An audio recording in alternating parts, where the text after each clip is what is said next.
1413 Norway and England contemplate central bank-issued cryptocurrencies. The central banks of Norway and England have published reports exploring different models for central bank-issued cryptocurrencies. By contrast, Federal Reserve Governor Lael Brainard recently expressed her opposition to central bank cryptocurrencies, claiming that such would result in broad macroeconomic consequences. Decline of cash prompts Norwegian central bank to consider central bank-issued digital currency. A new report prepared by a working group of Norges Bank has indicated that Norway's central bank is contemplating the development of a central bank-issued cryptocurrency. The report states that a decline in cash usage has prompted us to think about whether at some future date a number of new attributes that are important for ensuring an efficient and robust payment system and confidence in the monetary system will be needed, adding if the answer is yes, a central bank-issued digital currency, CBDC, may be an appropriate measure. Norges Bank identifies three specific purposes for a central bank-issued consideration that it believes merits further consideration: ensuring a public and credit risk-free alternative to deposits in private banks, in addition to cash, functioning as an independent backup solution for the ordinary electronic payment systems, and ensuring the existence of suitable legal tender as a supplement to cash. The report states that it is too early to conclude whether Norges Bank should take the initiative in introducing a CBDC. The impacts of a CBDC, and the socio-economic cost-benefit analysis, will depend on the specific design. The design, in turn, will depend on the purpose of introducing a CBDC, adding that a CBDC raises complex issues, and there is virtually no international experience to draw on. Norges Bank states that it will continue to issue cash as long as there is demand for it. But when cash usage declines, a CBDC can be an alternative to deposit money. The primary purpose of a CBDC is to ensure confidence in money and the monetary system. Further analysis is needed to assess the purposes of a CBDC, the types of solutions that best achieve these purposes, and the benefits measured against financial and other costs. This is a long-term undertaking. The aim of publishing the working group's report is to inform the public about its work, disseminate knowledge, and initiate a dialogue with stakeholders, the report states.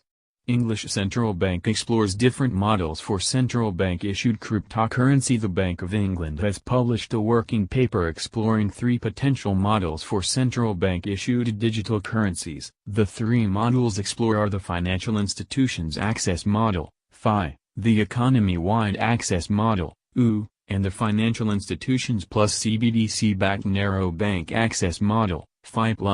The FI model would see CBDC access limited to banks and non-bank financial institutions, FBFIs, whereas the EU model additionally allow households and firms to access CBDC. The FI Plus model would see CBDC access limited to banks and NBFIs. However, within the NBFI sector there is at least one financial institution that acts as a narrow bank, providing a financial asset to households and firms that is fully backed by CBDC but that does not extend credit. That is, they provide households and firms with an asset that has the risk profile of central bank money, rather than a risk profile linked to the financial institution and of its borrowers. The report claims to find that if the introduction of CBDC follows a set of core principles, bank funding is not necessarily reduced, credit and liquidity provision to the private sector need not contract, and the risk of a system-wide run from bank deposits to CBDC is addressed. Said principles are that CBDC pays an adjustable interest rate, that CBDC and reserves are distinct, and not convertible into each other, no guarantee of on-demand convertibility of bank deposits into CBDC at commercial banks, and that the central bank issues CBDC only against eligible securities. U.S. Federal Reserve Governor opposed to central bank-issued digital currencies. The Norwegian and British reports come approximately 1 week after U.S. Federal Reserve Governor Lael Brainard expressed her opposition to the suggestion of central bank-issued cryptocurrencies at the Decoding Digital Currency Conference in San Francisco. Governor Brainard expressed a number of concerns pertaining to central bank digital currencies, stating that there are serious technical and operational challenges that would need to be overcome. including the risk of creating a global target for cyber attacks or a ready means of money laundering. Mrs. Brainard argued that the issuance of central bank digital currency could have implications for retail banking beyond payments, asserting that if a successful central bank digital currency were to become widely used, it could become a substitute for retail banking deposits.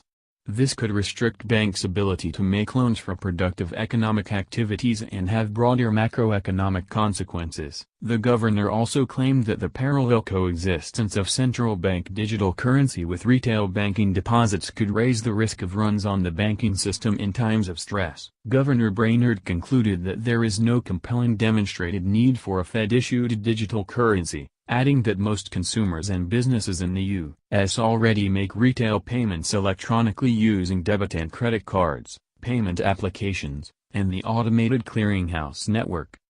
What is your opinion on central bank-issued cryptocurrencies?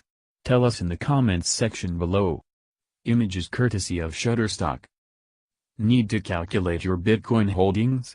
Check our Tools section.